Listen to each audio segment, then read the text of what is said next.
Yo, So Sick Nash fan back, and today I will give you 5 tips that will help you in fighting games to improve overall and potentially even take you to that pro level that you have been looking for.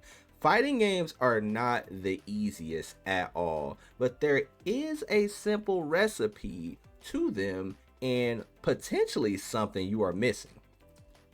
First, I would like to discuss egos. Now, ego can get you in a lot of trouble in anything in life, but especially fighting games when your ego is so big that players cannot tell you anything and you cannot accept your L's. And this is a dangerous boat to fall in because what tends to happen is you'll see a player or streamer or anything, they'll start to call the opponent random when they lose.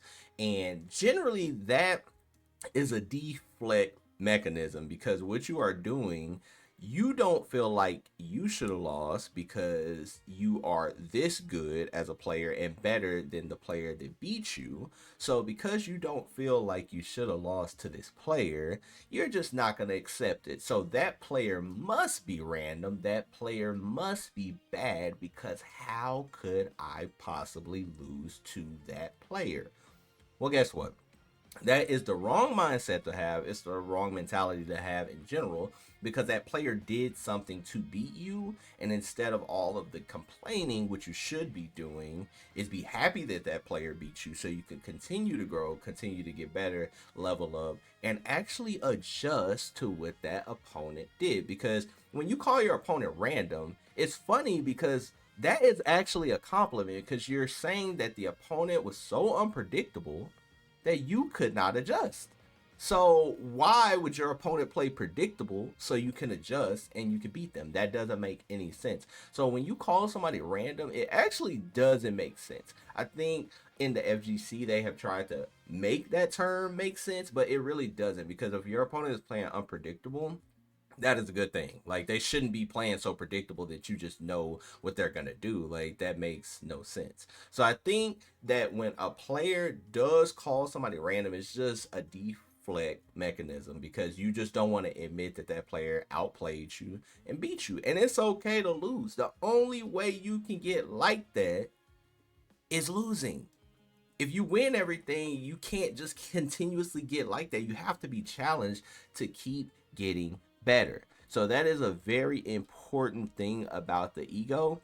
You have to be able to accept your L's. And also when players give you advice, are you listening? Are you listening to feedback when a player says, hey, I think you should start using this. I think you should start using that.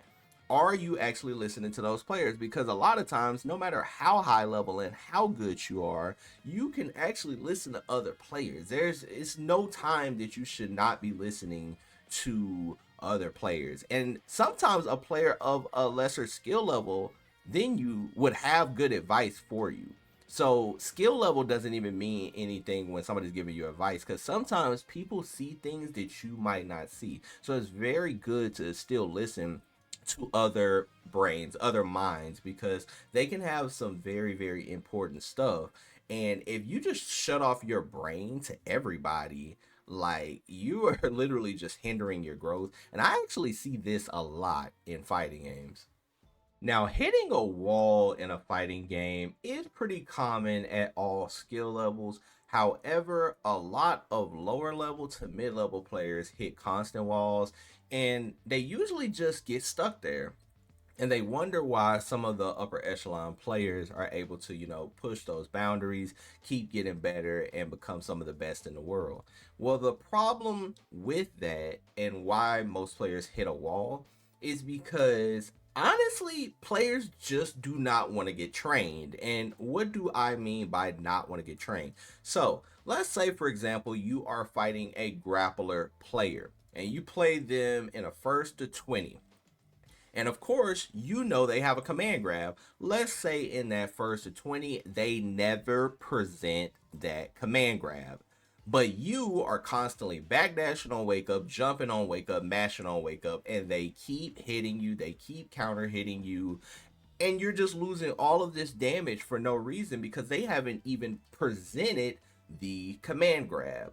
You are not trainable because the moment they keep hitting you with mids, you should just be blocking 1000%. You have to force them into that layer one, which would be that command grab.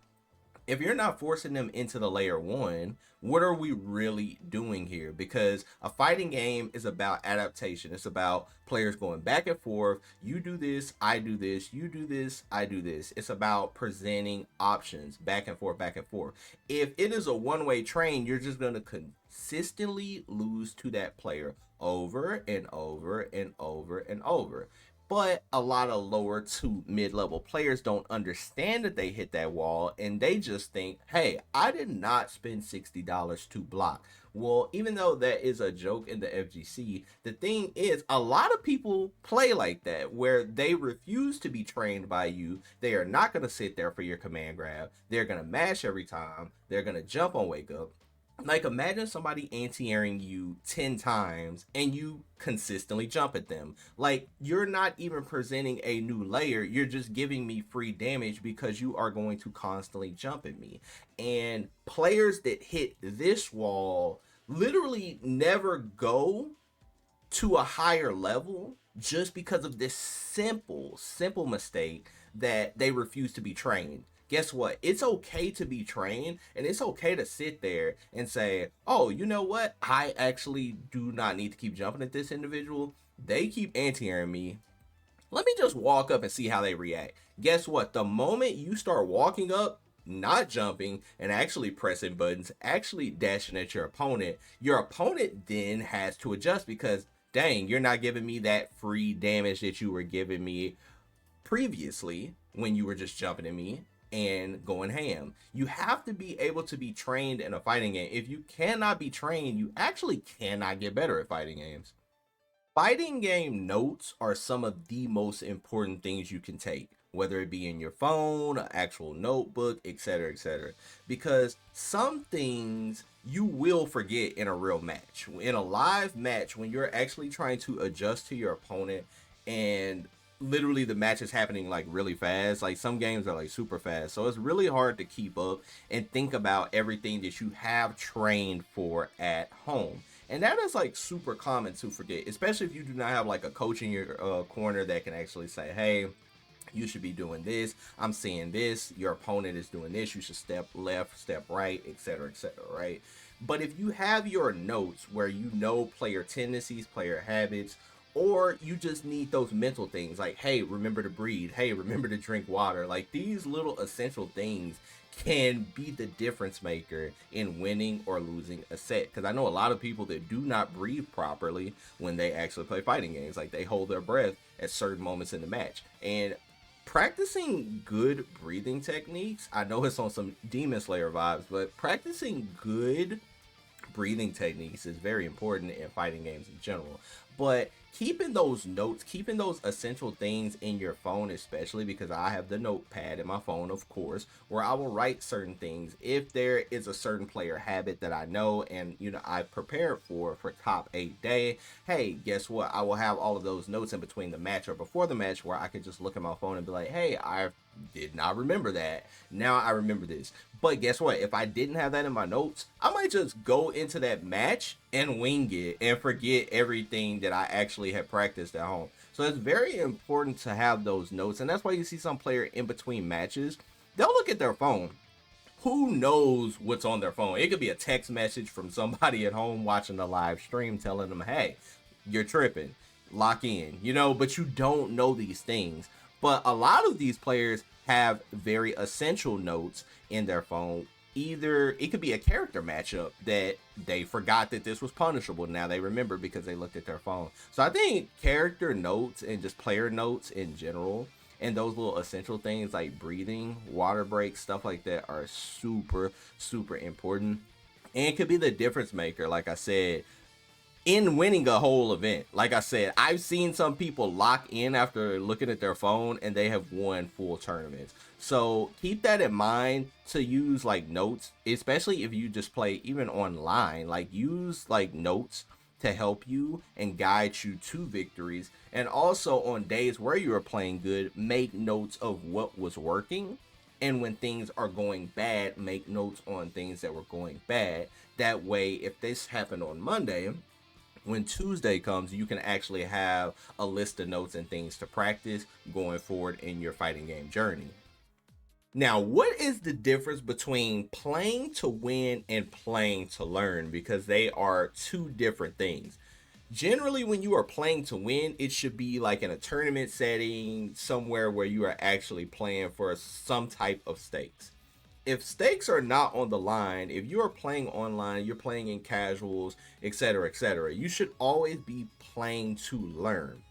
Because what will happen if you start playing to win, even when you're playing casuals, even when you're playing rank match, player match, etc., you're not playing for anything. So the only thing that is on the line is your pride and ego. You should always be trying to play to learn so you can constantly get better no matter the obstacles that are in front of you. If you are strictly playing to win in every single set, what's going to happen, you're going to rotate back to things that are comfortable.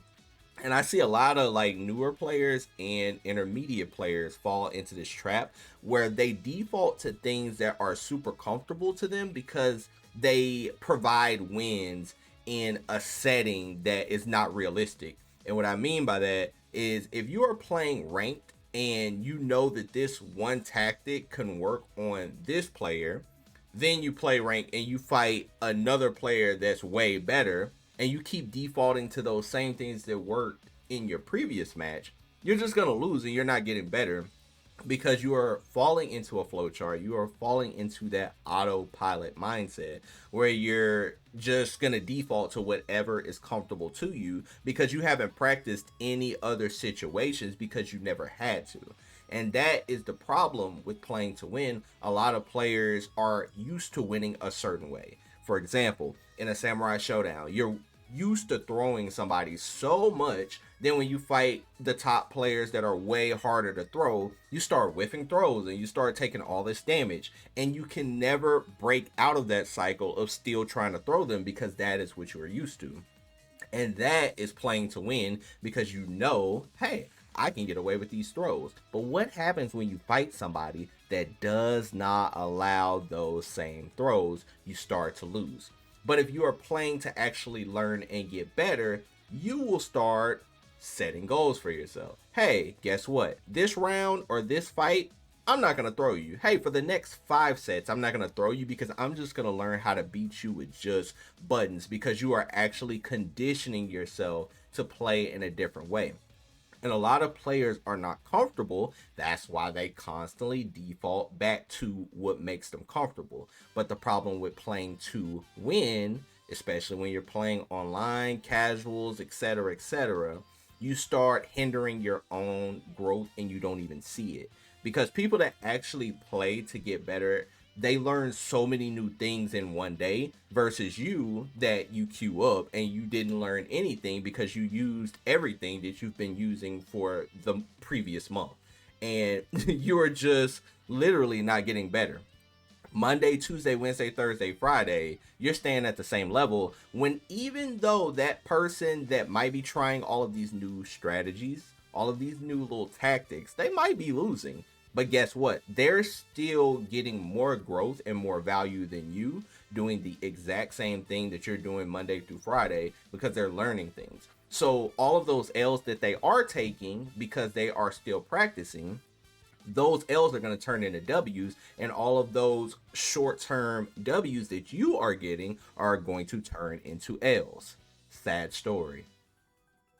Have you ever wondered why you see the exact same fighting game players in like every top 8 and every grand finals? Like you see the same names and you're just like, hey, is this guy really a fighting game genius? What is it that I am lacking? What is it that I don't have so I could be in those same top 8s in multiple fighting games? Well, they have mastered the recipe of fundamentals. Their fundamentals are so good and they simplify fighting games. So every fighting game that they play the exact same. If you pay close attention to most of the top players that are able to play all of these games at high level, they simplify the system. So what do I mean by simplify the system? they will basically create a strategy that will work in every single game. Whether that be, hey, I'm really good at whiff punishing. I'm gonna pick a character that is very good at whiff punishing and whiff punish you in 5 different fighting games that I play. Hey, this character is really good at anti-airing. Well, I'm only gonna play a character that's good at anti-airing. So I'm gonna pick that character, and in all 5 of those fighting games, they play the exact same, but their fundamentals are so strong that they are able to win in all of those titles the exact same way.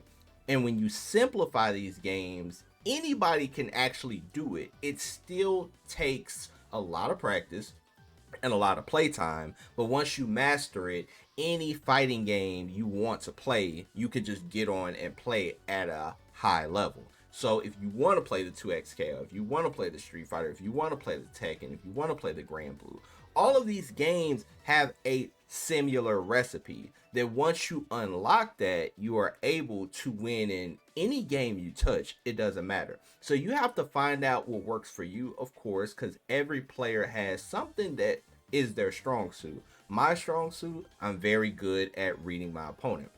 So no matter what, if I play a super fundamental based character, I can probably just outplay you with fundamentals and reading you and knowing exactly what you want to do before you even do it. Now, some players are set play monsters. Like, have you ever seen Sonic Fox's set play? It's very scary. The thing about Sonic is, while the set play is super scary, Sonic's brain does not move like anybody else's. The mix-ups are insane, the mind games are insane, and because of this, Sonic will play like this in every single fighting game they touch. And with that being said, there's not going to be a fighting game that isn't going to have a character that is going to mesh well with Sonic. Once you find your character and you simplify that recipe, you can win in any fighting game the exact same way. That's why a lot of times you see these same names in every single top 8, every single grand finals. And it's not necessarily because they're fighting game geniuses, it's because they've simplified the system and their fundamentals are already good. So no matter what fighting game they're playing, they're gonna play it at a high level. Now that you know this, how are you going to actually apply all of these things I said into your next fighting game?